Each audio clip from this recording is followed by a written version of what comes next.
So Jacksonville was recently in the news recently with Brian Killmeade saying that Jacksonville was a mess and that that there were a lot of problems, especially with downtown and with the landing being torn down and with crime. And so I wanted to make this video to explain why he's right and why Jacksonville is a mess. Um, and so, first thing, obviously, is crime. Jacksonville has a lot of crime, especially in the urban center and downtown. If you compare that to St. John's County and the other parts around Jacksonville, especially outside the Beltway, you see a lot of the crime is concentrated downtown, really around like Main Street and Martin Luther King Parkway. um, when you compare Jacksonville's crime rate to other counties and other cities, we have like one of the worst rates of crime. And the amount of crime that Jacksonville has uh, is uh, is a problem for businesses, for employment, for schools, for housing. If you're worried about getting shot, stabbed, or robbed, um, you're not going to be as motivated to go to work.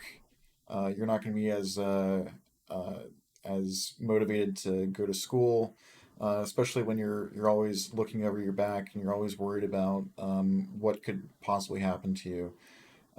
That's kind of part of Maslow's hierarchy of needs, having safety and security. If you're not safe and secure, you can't really focus on the other things that are going to be important to you, like finding a better job, finding a place to live, things like that. And so that's one of the biggest factors contributing to Jacksonville's loss of potential.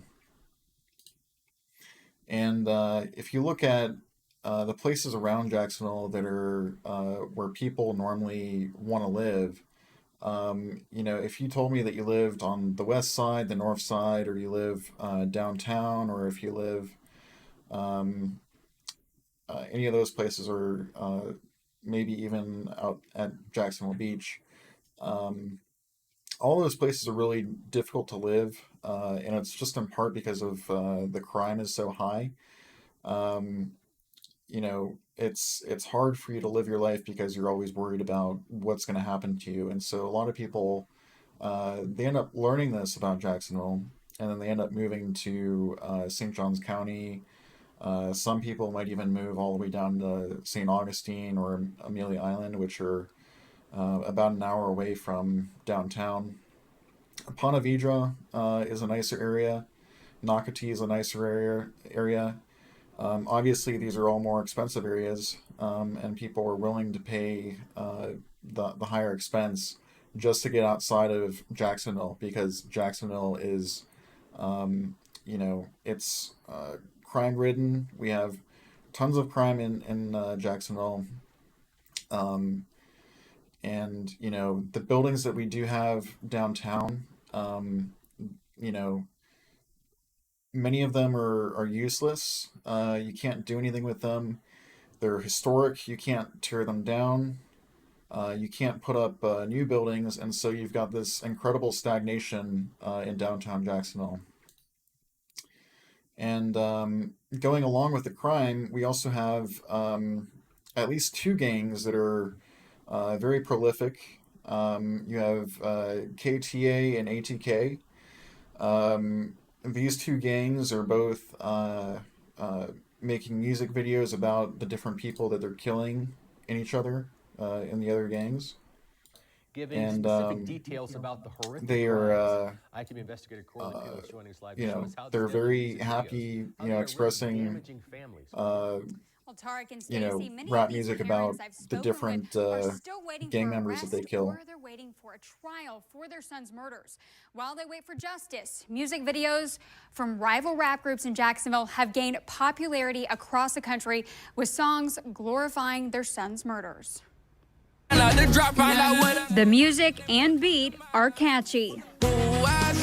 Now, baby, now, gaining millions of views and plays on YouTube and streaming services. Prosper got shot, Tate got shot, Desi got dropped, damn, Nate got popped. Local rappers rising to fame with lyrics about murders of young men in Jacksonville. Queso, and you know we smoke little biggie. The victim. So you see, there's gang violence that's going on in Jacksonville, and this is beyond just the random crimes that are going on. You would think that that's a local problem, or maybe that's not a problem for the rest of Jacksonville, but these gangs are they're affecting the regular hardworking people that are in Jacksonville, and there's innocent bystanders that are affected by this. Even if you have to just drive through a neighborhood to go someplace, or there's fatal shootings that are even by St. John's Town Center that these gangs have been involved with. There's robberies and murders that are occurring because of these gangs on both the north side and the west side. And even if have you you're seen on this unusual Street View, site? This is on Google Street View that's raising questions tonight. You'll find it online right now. When you look up 22nd Street in Jacksonville's Brentwood neighborhood, you can see one man holding up cash and the other one flipping off the camera, while the other one's holding what appears to be a gun. News4Jax reporter Allison Henning joining us live near that area. Allison, what are people saying about this? Have you seen this unusual site? So the other thing is, there's so few police officers that we're also basically playing Wheel of Justice with the criminal element that we have in Jacksonville. So they don't have enough police officers to arrest all the criminals that we do have. So they have to spin the wheel and play the game to figure out who they can actually arrest. That time again for another spin of the Wheel of Justice. We team up with the Jacksonville Sheriff's Office each week to get wanted fugitives off of our streets. Public Information Officer Christian Hancock joining us to show us the featured suspect, Chris. Yes, good morning, Vic. Our featured suspect today is Carla Grady. She has... And then anytime you look at downtown Jacksonville, and normally what you see is a photo like this, where you have the old Modus building, which is now the Wells Fargo building. You have Bank of America. You have the new ViStar building, which used to be the SunTrust building. And then you've got Everbank, BB&T. I don't know what that building is. And mainly these big buildings here are all banks. And then you also had the Jacksonville Landing, which was recently torn down. It was torn down in part because there were a number of shootings in the last couple years before it was torn down. Very few people went to the Jacksonville Landing. It was kind of like a bunch of shops, but the landing was like this very, very old building that it had like a food court upstairs on this side that very few people ever went to. It had like two restaurants that few people ever went to. It had a bar over here, Fionn McCool's, and it had like a gym over here that almost no one went to. And then there was also another shooting over here at like an arcade gaming place where they had a tournament, and then there was a shooting there, and then there was an art walk where there was a shooting in the very front of the landing, and then I think there was another night where there was a shooting behind in between like some of these buildings over here on another art walk. But every time you see this photo of Jacksonville's skyline, you see these couple of buildings, and maybe it looks like there's some potential here. If you actually start looking at the Wells Fargo building, I just took a video recently of the Wells Fargo building, and you can see when you look into it, they have a dumpster out front. the part of it's hanging down, falling apart. You've got windows that are shattered and falling apart. There's cracks on a lot of the windows, and it's not, the windows aren't cleaned. And looking all the way up, there's broken windows, and it like the building is just falling apart. Um, and I don't know if the rest of the buildings are like this, but this is pretty bad. If you're looking at the skyline of Jacksonville and the major building that you see downtown is looking like this, it's not faring very well. We have one museum in downtown Jacksonville called MOSH, which is the Museum of Science and History.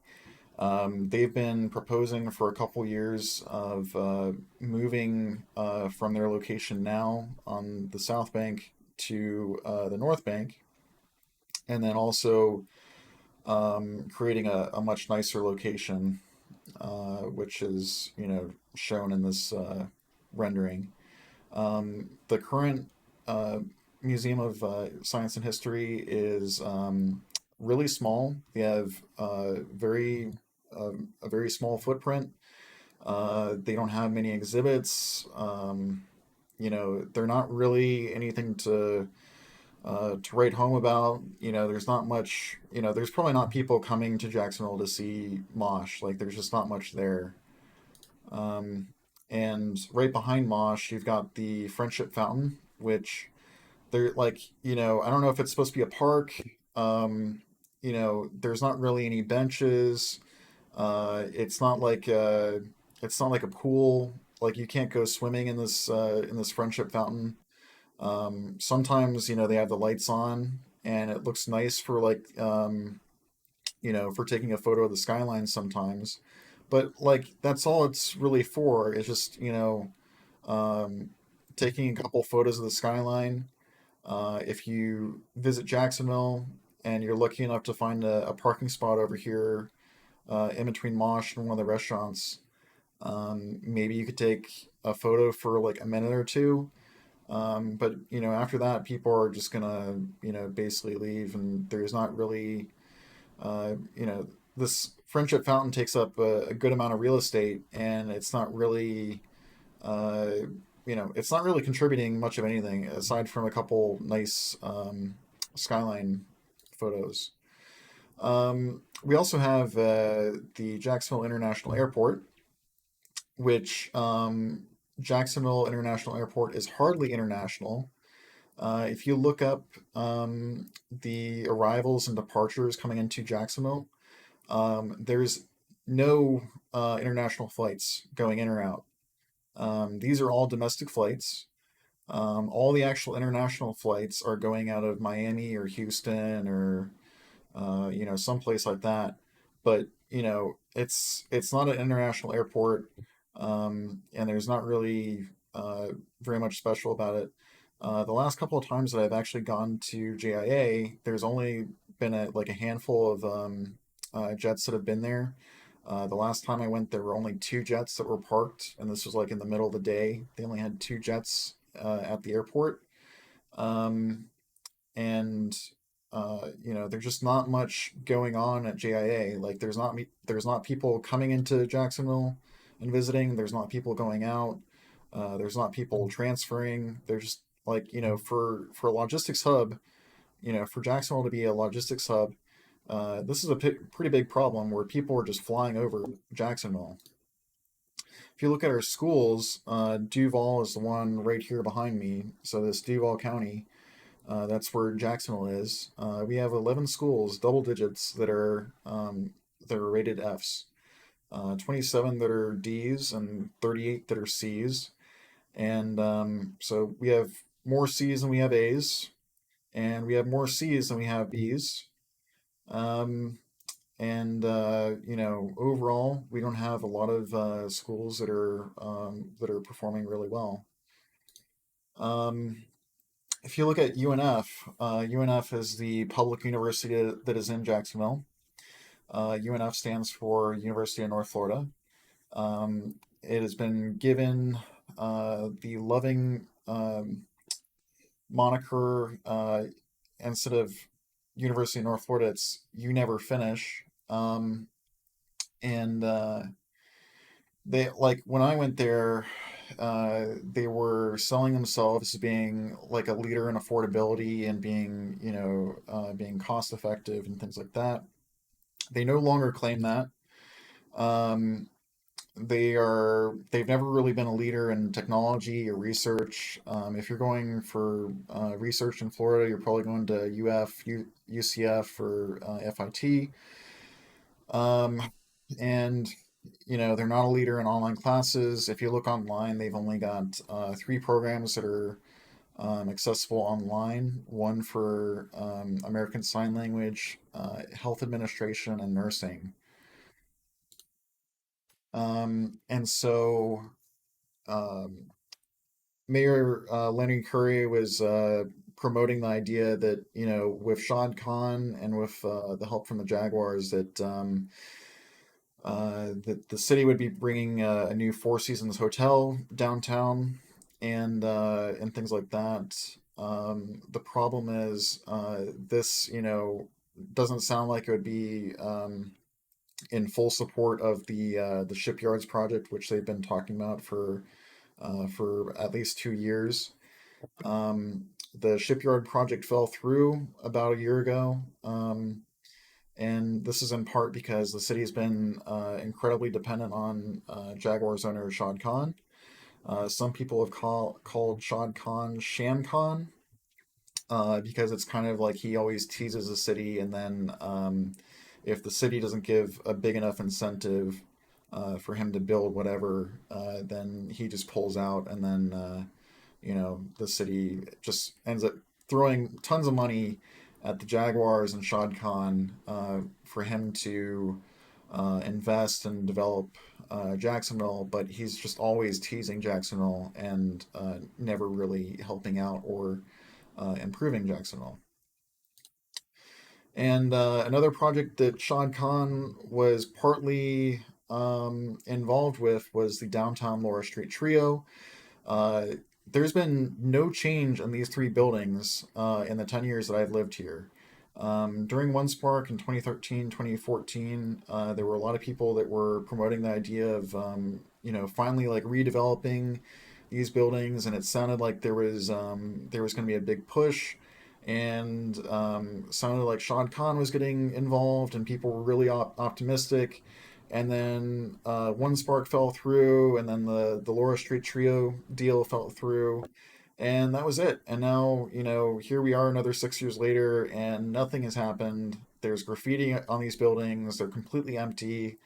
They're hollow inside. They're boarded up, and they're in the middle of downtown. And you can't tear them down because I guess there's a lot of history behind them.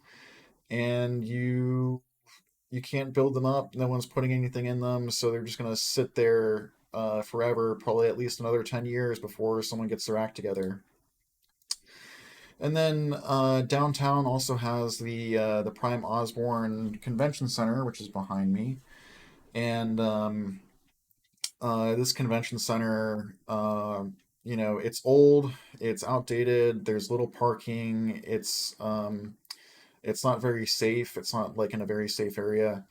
And when I last checked, if you look at the events on the Prime Osborn Convention Center website, I only saw 2 events that were up there, and they weren't anything spectacular, not anything that I'd actually be interested in. They showed this Combat Night Pro Jacksonville, which, if you're out on the streets of Jacksonville, it can always be Combat Night. You can always get into fights. But those are the only 2 events that we have at the Prime Osborn Convention Center. And then, if you compare that to the Orange County Convention Center, which is in Orlando, that's only 2 hours away, and it's also right next to Disneyland. The Orange County Convention Center had a total of like 108 events that were all planned and ready to go. And if you haven't been to the Orange County Convention Center, it's a very very nice area. Well kept. There's big palm trees everywhere. There's nice parking. And it's a nice new building, and it's probably only like 30 minutes away or less from Disneyland and the other theme parks and things that are down there.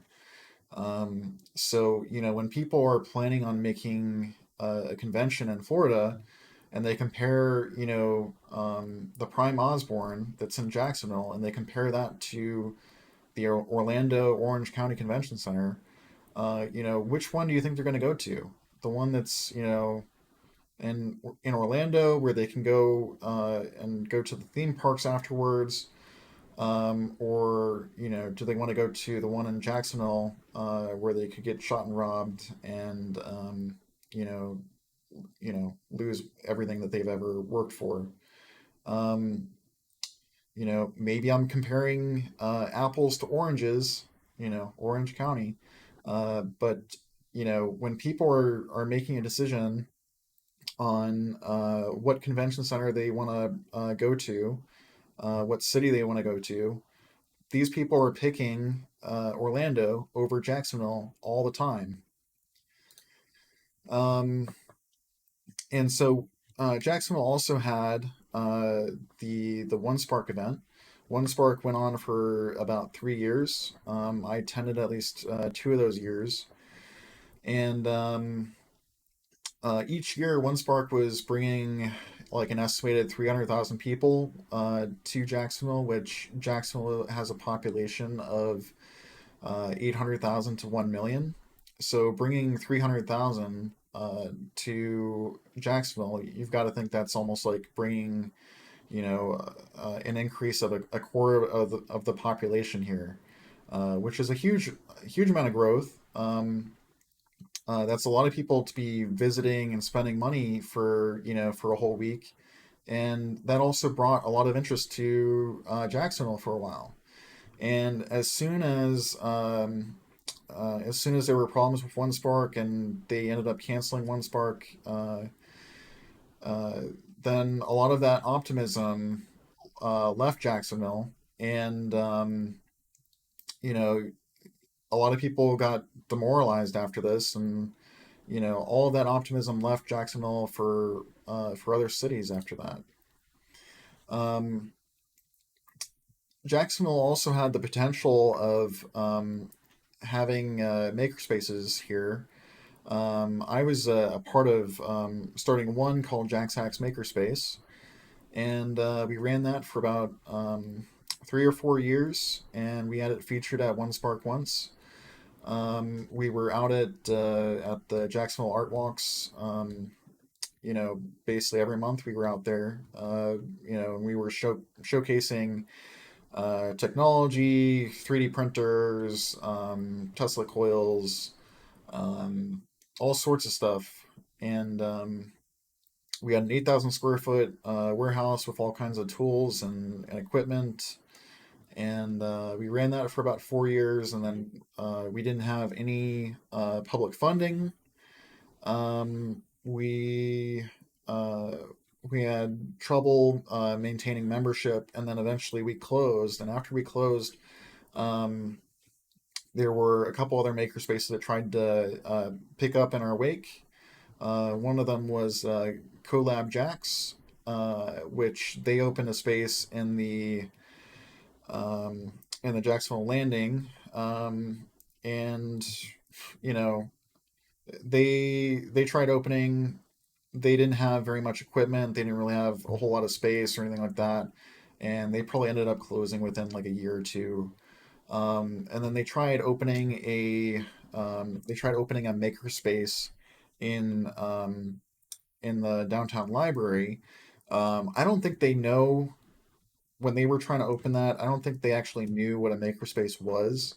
When they opened that space in the downtown library, they had like a couple 3D printers, and they had like supplies for like knitting and like finger paints, and that was that was basically everything that they had in the Jack's Makerspace. It was in the library downtown. To me, that was kind of pathetic, especially compared to the amount of tools and space that we had. I think it was very unfortunate that that we never really got any funding, and we never really got any support, um, aside from the personal and private support that we got from our members and things like that. Um, so I'm always kind of salty about this because I think Jack's Hacks had a lot more potential than any of these others, and we had far less support than many of the others. Um, and this was a lost opportunity for Jacksonville, losing these maker spaces. Um, Jacksonville has also had the potential to open one of the first spaceports. Um, we've got funding for the Cecil Spaceport, and if you look at a photo, it's basically just a concrete slab with like a fabric hanger, and there's nothing in there. You know, this like is this a spaceport? I don't imagine vehicles going to space from this little dinky hangar in the middle of a you know in the middle of nowhere. So uh, we have the potential to open a spaceport at Cecil. People are have been voting against it, um, and you know, it's ironic because there's there's the potential to open a spaceport. We could be a leader in something for once, and Jacksonville again is choosing. No, we don't want to be a leader. We don't want to be involved with space, and people are basically voting against opening a spaceport. Uh, and also years ago at the OneSpark event, there was the idea of like an aquarium being opened in Jacksonville near where the shipyards are.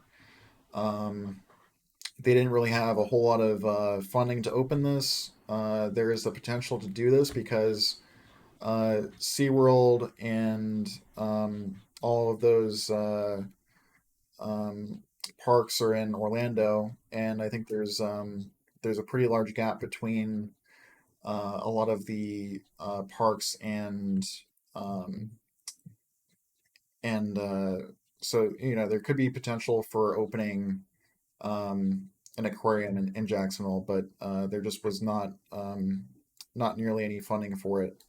So. And then we have the Jaguars, which the Jaguars are just a tremendous money sink. Tons of money is always just pouring into the Jaguars, and they forever just keep losing money all the time. Um, they've also been playing around with uh, doing games for the Jaguars in London. They've done this for a couple years now, which is ironic because they're the Jacksonville Jaguars, and here they are playing in London, and people are wondering if Jacksonville is going to lose the Jaguars team, which yeah, we might. And we have like probably one of the worst losing records in the NFL. Uh, I mean, everyone just makes jokes and makes memes about the Jacksonville Jaguars, and um, I think there's probably more people that actually go to the Florida Georgia game, which only happens like once a year, than I think go to the actual Jaguars games.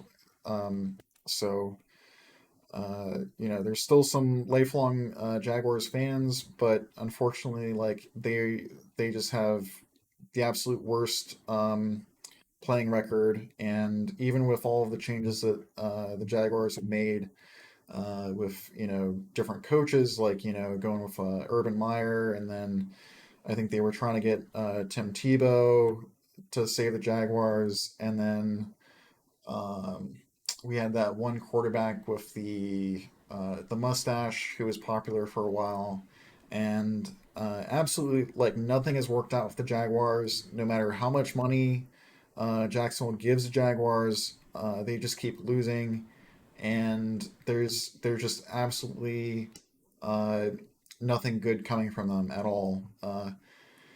And I think the last time I actually went to a Jacksonville Jaguars game, by like halftime, there was only like a quarter of the fans still left in the stands. Um, so people were leaving the Jaguar Stadium because it was so sunny, and they didn't want to see their team lose. So they basically just showed up, and were only there for like an hour or two, got some drinks, and then left. It's demoralizing to keep seeing your team lose year after year, and people are tired of giving them money and seeing them lose. Um, Ironically, though, we have some of the biggest scoreboards in Jacksonville. Um, they even brag about and advertise about our billboards. That our billboards are bigger in Florida than they are in Texas, which no one cares about that. Literally, like no one cares about that. The team's always losing. Having a bigger scoreboard to watch them lose on is not going to help you get more fans in the stadium. But that didn't stop Shad Khan from shamming people and shamming city council into giving the Jaguars like 40 million or something, like 43 million. Um, or no, city council approved 63 million. So like we gave Sham Khan $63 million. We got bigger billboards, and then the Jaguars still lose, and we still have one of the worst teams in the NFL. And everyone is just always just demoralized by this, and we're tired of giving the Jaguars more money to watch them lose more and more. Um, so at least uh, aside from the Jacksonville Jaguars, the Jack's commercial real estate, if you look at the total vacancy of offices is like 21% or 22%, which you know that's that's almost a quarter, more than a fifth.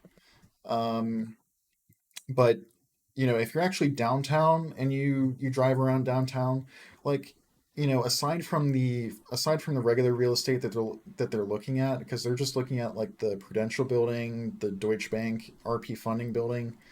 um, there's all these other buildings downtown that are useless, that can't be redeveloped. They're historic, so you can't tear them down. And so it's almost like every other building, or like every third building, is actually useful to someone. And I'm not even talking about just like useful to me. It's like there's like every other building or every third building is actually useful to someone. Like someone works there, or like someone is actually got like an art space, or is actually doing something there. um there's so much real estate downtown in Jacksonville that is just not useful to anyone. It's either sitting vacant, or it's boarded up. There's just so much real estate downtown that is just useless to everyone. This was a photo that I took when I was doing OneSpark, and they had a whole floor in the SunTrust building that was just completely empty. And that's when I realized that there's actually like whole floors in like these commercial buildings that are just empty like this. There's no offices, there's nothing up there. And this would be what would contribute to that 22%. You got to imagine that um, a fifth of like these buildings, a fifth of these office buildings at least, are just empty like this, where they're just empty space. And then as far as the malls that we have in Jacksonville, like I think after people started branching out from downtown, like, they used to have department stores downtown. Like, they used to have, downtown used to be like a mall. And then people started moving to, going to like Regency Square Mall, and they opened that. And uh, after Regency Square Mall, they opened the Avenues Mall. And I've never actually been to Regency Square Mall, in part because I've heard so many horrible things about it. I know that like it's just a not, it's like an unsafe place to go. There's not many stores that are there anymore, and you know, you hear about like crimes and robberies and all sorts of things like that that go on there all the time. And so Regency Square Mall, like it probably could have been closed down like years ago, and it's still open somehow. But if it's not closed already, it's going to be closing soon. There's just like no one wants to go there. It's not safe. It's an old building, and it's competing with other malls like the Avenues Mall and like St. John's Town Center. Um, the Avenues Mall is kind of probably going the same way, and then St. John's Town Center is actually in a nice area, and a lot of people just are kind of moving that way. So beyond that, we've had tons of building demolitions in Jacksonville. We probably had more demolitions in Jacksonville than we've had, than they've had in other cities. Um, we're demolishing old buildings, or buildings that were proposed, that were supposed to go up, that never worked out, and so they had to tear them down. This Berkman too, they were building it up, they couldn't get the rest of the funding for it, and they closed it down. There also was the I think the Memorial Coliseum, and they tore that down years ago. This was the old um, city courthouse, I believe, before they built the Taj Mahal, and they recently torn that down. And then the North Side Power Plant, they blew this up a couple of years ago, I think. And so, I mean, those are a couple of like the notable buildings that we've lost. And there's just a lot of buildings that there's even more buildings that are less notable than these, that have like already like burned down, or like um, have been torn down, and we just don't have a lot of like new buildings that are going up. We as a city, we have a lot of potential, but there's not a lot of investment that's going into Jacksonville, and the little amount of investment, and things that are going up, you see we're losing them, like these buildings. So I also wanted to make a mention. I know this video was kind of doom and gloom about all these horrible things going on in Jacksonville, but um, there are a couple of bright sides here. One is the Riverside Arts Market, which is also known as RAM. That's a pretty good event, and that happens every week, every Saturday in Riverside, and that's pretty decent. We also have the St. John's Town Center, which is pretty good. It's a good shopping area. It's pretty safe. We also have the Downtown Art Walk, which has normally been pretty good. Um, the last time I went, it was pretty empty. Um, we also have the beaches here in Jacksonville, which are, you know, pretty decent. Um, it's like it's ironic because Orlando doesn't have beaches, but they have more business than we do, and we have beaches, and we don't know what to do with them. Um, Jacksonville also has some pretty good infrastructure. We have I-10 going east and west, I-95 which goes north and south, and then we have 295 which is the beltway that goes all the way around Jacksonville. And then we have Beach Boulevard that gets you out to the beach pretty quickly, and then we have Bel Air Boulevard which is also parallel to the Beach Boulevard, so that gives you a parallel path to the beach if you need to. We also have the zoo here. We have a pretty low cost of living in Jacksonville. And then we also have 3 military bases. So you have Naval Air Station Jacksonville, and then you also have Mayport. And so that, that also brings a lot of military and service people to Jacksonville. Um, so those are all the good things that I can think about this, and I should probably make a video about all the good things in Jacksonville later.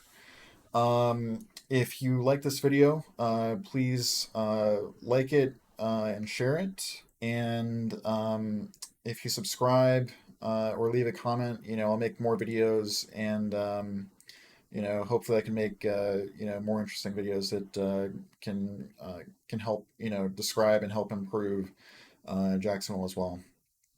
All right, this has been great. Thank you.